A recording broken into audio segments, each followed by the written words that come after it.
É um prazer muito grande estar aqui novamente. Esse tema e esse encontro é necessário, a gente sabe muito bem disso. Eu espero, no pouco tempo que a gente tem, trazer alguns dados para enriquecer o nosso debate. Vivemos um momento difícil, delicado, temos conflitos graves acontecendo no Brasil, mas o Brasil é algo que eu digo que a gente não pode abrir o tema porque não fecha, então a gente pula, mas a dificuldade que a gente vive hoje é muito maior do que a que a gente vive no Brasil. Eu sei que nos pega muito imediatamente, a nossa dificuldade é grave, institucional, política, cultural, humana, é difícil a situação. Mas o que eu quero discutir com vocês é uma crise civilizatória, né? Então a minha tese, é o que eu tenho trabalhado, é que o que nós vivemos é uma crise civilizatória, é um impasse gravíssimo na civilização. E é isso que a gente tem que tentar encarar. Eu vou fazer traçar um panorama dessa condição que eu acho que a gente vive hoje. Então, quando a gente fala de humano, né, a gente fala de exaustão no contemporâneo. Nós temos um altíssimo grau de uso de medicação psiquiátrica em adultos. Nós temos um altíssimo grau de medicação psiquiátrica em crianças, né?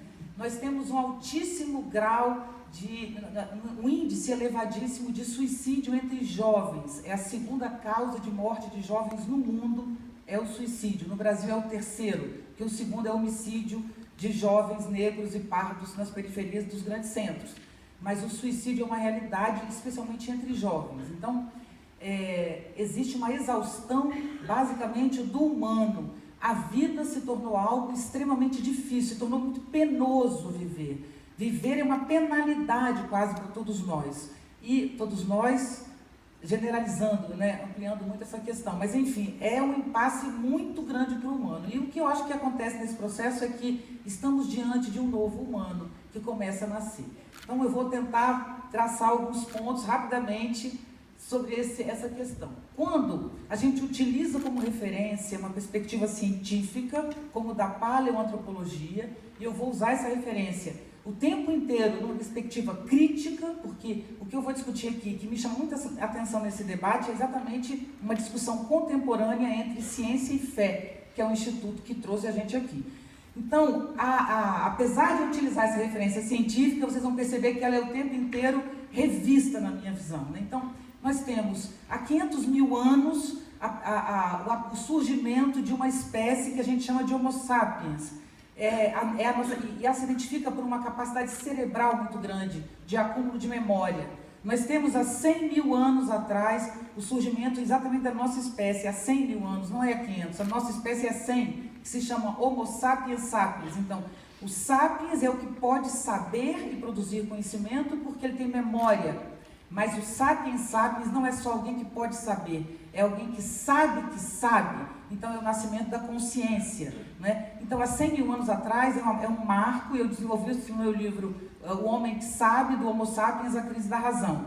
Então o que acontece nesse momento é, em função de várias questões que a gente podia discutir, mas não dá tempo aqui, a nossa memória nos permite, durante muito tempo de uso, nos olhar de fora. Então, há 100 mil anos atrás, é como se nos tivéssemos olhado de fora e percebido que somos mortais, né? Passamos a ter o cuidado com os mortos. Então, nesse momento, há 100 mil anos, a gente vê o nascimento da consciência como desdobramento moral, e é isso que nos caracteriza. Nós só conseguimos sobreviver quando nos desdobramos moralmente, em valor. Moral, nesse caso, é apenas uma contraposição à natureza, né? A natureza e a moral seria a nossa produção, a nossa contribuição. Então, nos olhamos de fora. Nesse período, é como se nós tivéssemos percebido que temos um começo e temos um fim. Exatamente isso é o início do pensamento, que pensar é recortar o que a gente chama de infinito, ou a exterioridade, a multiplicidade, né? E dirigir, e é isso que somos. Somos dois, na verdade, somos um ser que existe agora, que vive, na verdade, que vive aqui, mas que para existir, para sobreviver, ele precisa existir, que é saber que ele está aqui. Ele não só sabe que ele está aqui, mas ele é mortal. Isso produziu um sentimento muito grande, que é a valorização da vida. Então, nesse momento, saber que morre é saber que a vida é uma exceção. Então, a vida ganha muito valor. É uma explosão de vida que tem há 100 mil anos atrás. E essa explosão, se nós demoramos 100 mil anos, 400 mil anos, 500 mil anos para botar um cabo numa machadinha, quando a gente ganha consciência, é o grande impulso. Então, o grande impulso é, há 100 mil anos, enterramos mortos. Há 30 mil, temos a revolução criativa do Paleolítico, nascimento da escrita, nascimento da espiritualidade, nascimento da percepção do outro, nascimento da arte, enfim. Uma infinidade de coisas acontece naquele momento como impulso, na verdade, como percepção. Há 30 mil nas cavernas, isso já se coloca objetivamente, nascimento da escrita, né, está colocado ali. Então, é importante a percepção de que a noção de fragilidade nos impulsiona a ação. É essa tese que eu coloco nesse primeiro momento. A gente pode lançar esse momento para um outro momento grego, né? Como o princípio de hospitalidade, né? Na Grécia, para Homero, a Grécia existe a partir do princípio de hospitalidade, que eu já vou comentar. Mas tem outro momento importante, que a frase socrática do conhece-te a ti mesmo. Na verdade, a gente conhece essa frase como socrática, mas é uma apropriação mitológica de uma frase do tempo de Apolo, que diz conhece-te a ti mesmo. O conhece-te a ti mesmo socrático tem a ver com reflexão sobre si, mas o tempo de Apolo não. Mitologicamente, o conhece-te a ti mesmo é perceba como você é pequeno, perceba como você é frágil, perceba como precisa dos outros, olhe para fora. É isso que a mitologia está trazendo para a gente, esse impulso, né, de perceber o nosso tamanho. Ontem, em Joinville, eu falei muito disso, e falei muito disso como é importante ser ninguém. Eu falei muito isso como provocação, e depois ouvindo hoje eu falei, eu quero retornar isso, eu digo muito que é muito importante ser ninguém. Esse ser ninguém é a consciência de 100 mil anos atrás, quando enterramos os mortos. Essa consciência de ser ninguém é a consciência do tempo de Apolo, mas não é uma consciência de ser ninguém porque somos ninguém. É que nós só somos alguém a partir da consciência de que somos ninguém. Então, se perceber ninguém, se perceber finito, se perceber frágil, se perceber ser pequeno, é a condição da ética, né? E é aí que eu acho que nasce um princípio de coexistência. Sou pequeno e me fortaleço no grupo. E é isso que vai acontecer com a nossa espécie. E aí a gente já se coloca no início da agricultura, 12, 13, 15 mil anos atrás, as pessoas começam a parar, e para existir é preciso ser um ser político, que somos, não temos ainda a polis, mas já temos um grupo vivendo junto, e aí você tem já o Egito, e é o primeiro modelo de gestão de pessoas que acontece ali, que é a pirâmide, né? Em um longo tempo vou falar rapidamente sobre isso, mas abre muitas portas, porque na verdade o Egito cultua a pirâmide apenas porque ele cultua a primeira forma que dá contorno, né? O triângulo é o primeiro contorno que a gente consegue fazer. 2 pontos fazem uma reta, 3 fazem um triângulo. E o triângulo é que vai ordenar a nossa civilização até ontem, que é um modelo de gestão em que, para ordenar, para contornar, para limitar, você precisa de um para mandar no todo. Esse modelo de gestão permaneceu até ontem. Enfim, pulando do Egito, nós temos a Grécia. Aí você já chega no momento grego. O momento grego não está em continuidade, não é colocado como, não é uma instância de gestão de pessoas ou de cidade, né? Piramidal, porque a Grécia é uma democracia, mas a Grécia traz a segunda pirâmide, que é do raciocínio, que é da verdade. Parte-se de uma base, que é a sensação, que é um erro, em nome da verdade, que é novamente, um modelo piramidal, que é o que vai, como disse, existir até ontem. Fazendo um pulo rápido para hoje, depois eu volto atrás, esse modelo piramidal foi substituído por uma nova forma, a gente elaborou a forma, a gente precisou do triângulo, mas agora a gente tem círculo. O círculo é a forma da sustentabilidade, o círculo é a forma dos circuitos integrados em rede. A rede existe como círculos, como pequenos acordos. Então o círculo é a nova forma social. O círculo permite a manutenção do movimento, mesmo tendo limite. É o limite que movimenta, o contrário do triângulo, que são pontos estagnados de controle, né? O círculo é um modelo mais múltiplo e mais ético, eu acho, enfim, como modelo de gestão. Bom, na Grécia, nós temos o primeiro momento de coexistência social, que eu chamo de ética, né? Ética como conduta. Por quê? Se somos seres políticos, precisamos viver em grupo. Se precisamos viver em grupo, precisamos de limite. O primeiro limite é cuidar do corpo do morto. Isso é o primeiro limite que a gente tem. A primeira lei é não deixar um humano ser comido pelos outros animais, que é exatamente a percepção do sagrado que há ali. Há algo além ali, naquele momento. essa mínima sensação de que somos ninguém nos abre para muitas possibilidades, que nos liga, que nos religa, né? Então, por ser tão pequeno, eu posso me ligar a uma percepção da divindade, eu posso me ligar, por exemplo, à arte, eu posso fazer outros tipos de vínculo, mas é fundamental que se produza um vínculo diante da consciência da fragilidade. Bom, o que acontece na Grécia com o princípio de hospitalidade? Se nós temos que conviver todos no mesmo espaço, como ordenar isso? O princípio de hospitalidade é um princípio homérico, na verdade, vem de Homero, porque segundo a mitologia foi Zeus que ordenou esse princípio. Que princípio é esse? Se você bate em minha casa, eu sou uma grega, se você bate em minha casa, eu abro a porta para você entrar. Não pergunto nada a você, eu levo água para você lavar suas mãos, seus pés, eu ofereço você um lugar para você descansar, procuro saber se você tem fome, se você precisa dormir. Quando você está pronta, está satisfeito, eu pergunto o que te trouxe aqui. O nome disso é princípio de hospitalidade, é um princípio de circulação e de autoimplicação, né? Que gera convivência, amizade, estimula a convivência. Para vocês terem uma ideia, o rompimento do princípio de hospitalidade foi que gerou a guerra de Troia, não a Helena. Acho difícil que uma mulher fizesse tanto estrago numa guerra de tantos anos.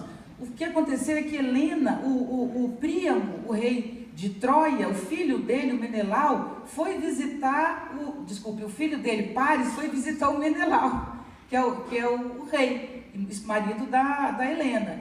E o Menelau recebeu com todas as honras da hospitalidade, como manda a lei. E ele, dentro da casa do rei, roubou a Helena, que é a mulher. Isso levou ao fim do princípio, colocou em questão o princípio de hospitalidade, que é o fundamento de toda a democracia. A confiança em algo comum, em um princípio comum, em algo comum. E foi esse rompimento que gerou a guerra de Troia. Enfim, dizem que lá não existia tanto esse hábito, por isso que a mitologia chama, para poder trazer o hábito, né? Mas enfim, isso aí não quer dizer que eles fossem tão amorosos, mas o princípio chama para ir.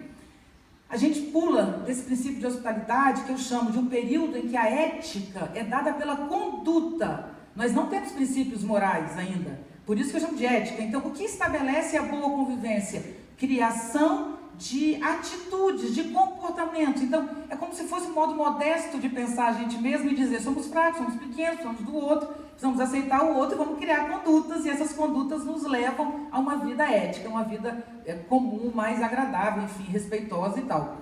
Bom, esse momento ético como conduta vai dar lugar, especialmente a partir de Platão, a um novo momento na Grécia, e que vai ser muito importante na Idade Média, e que o nosso parceiro, dos nossos dois aqui sabem falar isso muito melhor que eu, que é o princípio do bem e o mal como princípio de conduta. Esse bem e mal ainda não existia no período ético, vai existir agora, a partir de Platão, né, que trata o corpo como o túmulo da alma, né, e que coloca o corpo como erro e o pensamento como um bem. Eu estou falando de uma maneira muito grosseira, porque é muito rápido, mas é mais ou menos a distinção entre corpo e alma, e entre bem e mal, que começa a se estabelecer aí. Então, no segundo momento, não é a conduta que determina, mas a construção pela percepção do valor da inteligência, pela percepção do valor que o conteúdo intelectual pode nos dar, e pode, né? Nós construímos um outro momento, que é a existência de princípios além de nós, princípios que nos ordenam.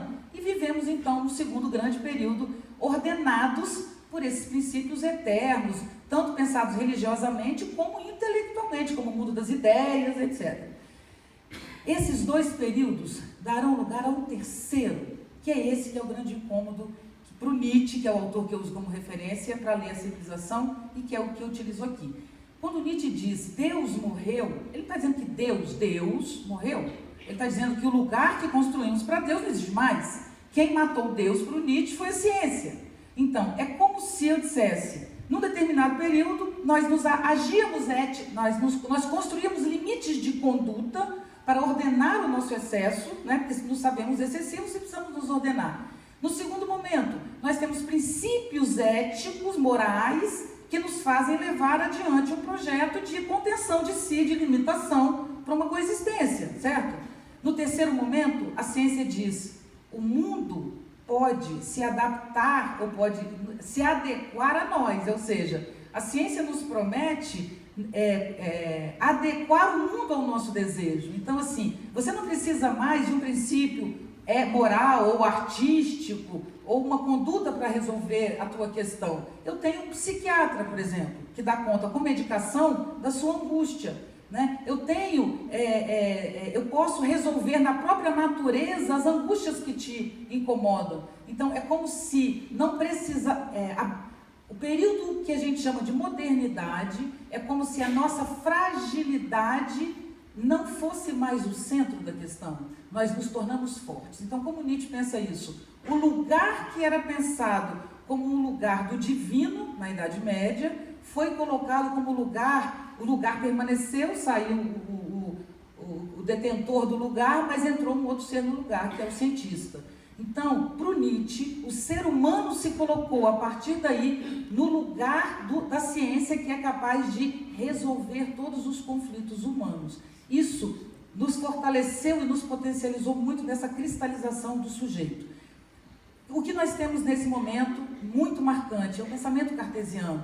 O pensamento cartesiano é um pensamento que, colocando em questão os princípios morais da Idade Média, nos promete uma ciência objetiva. E essa ciência objetiva, ele desce no processo da meditação, que todo mundo conhece, né, que duvida de tudo, e que no final ele diz, não tenho certeza que eu estou aqui e tal, mas eu tenho certeza que tem alguém pensando, será que tudo existe? Né? Então, ao colocar em questão tudo que existia antes dele, ele estabelece uma base de certeza e de verdade. É dessa racionalidade que somos vítima. Segundo Michel Foucault, em História da Loucura, essas coordenadas cartesianas vão determinar uma narrativa sobre o mundo, que é a narrativa científica, é um modo de perceber o mundo fundamentado numa distinção do discurso. Por quê? Se o pensamento cartesiano desceu até a base para duvidar de tudo, e a gente fica aí, a gente acha lindo isso, mas ele retorna tudo. E quando ele retorna, ele reconstrói o mundo que ele tinha desfeito, e reconstrói o mundo a partir de uma nova linguagem, que é uma racionalidade sem loucura, sem delírio, sem afeto, sem arte. É um modelo de... eu não penso porque eu não existo, eu não penso, logo existo apenas, mas eu existo porque eu penso racionalmente, porque eu penso cartesianamente. Segundo Michel Foucault, a aplicação desse modelo discursivo produzido pelo cartesianismo produziu a grande internação do século XVIII. Ou seja, quem vai para o lado do racional e quem não vai, né? Bom, a gente não tem muito tempo. Para Michel Foucault, a história da loucura não é a história da loucura, é a história de tudo que a razão precisou abrir mão para existir como razão científica. A razão para ser científica teve que abrir mão da loucura. E na loucura tem não apenas a loucura internada, tem a arte, tem o afeto, tem os rituais, tem o desconhecido, que é o fundamento da nossa vida. A ciência, nesse momento, marca a sua morte, seu fim, sua destruição, porque a vida não se combina com esse tipo de discurso. A base do conhecimento é o desconhecimento, a gente sabe isso desde Aristóteles. Então, precisamos resgatar a nossa fragilidade, que a tragédia grega nos mostrou tanto isso no pensamento grego, ou seja, o sofrimento é algo que acontece independente do seu merecimento. Se todos podem sofrer, independente da sua condição social, humana, política, se é bonito, se é rico, se é feio, se todos sofrem, isso é uma condição da existência, é isso que nos une, não é? Então, uma sociedade ética é uma sociedade que tem consciência de si como frágil, como necessitando do outro, como necessitando ser acolhido pelo outro, não apenas pelo outro, mas pela própria natureza. É esse sentido de acolhimento, ou na verdade de hospitalidade, que é fundamental a gente resgatar. Finalizando, é uma alegria participar desse evento, especialmente por essa palavra chamada hospitalidade, né? A gente tem que passar a hospedar o outro na gente, né? O outro como diferente. Eu preciso hospedar o pensamento para que eu tenha um pensamento. Um pensamento não pode nascer de mim. Eu não acredito que eu penso, logo existo. O pensamento é algo que eu compartilho, não é? Então eu existo com o pensamento e por isso estou pensando. Essa noção de partilhar, de coexistir, de hospedar, que a gente precisa resgatar se a gente quiser sair dessa situação. E nós estamos saindo essa é a crise civilizatória. Estamos no meio, estamos exatamente na transição de um modelo piramidal para um modelo circular, que me parece muito mais amplo, mas vivemos o caos dessa transição. E é urgente que a gente se posicione nesse processo. Por enquanto, muito obrigada.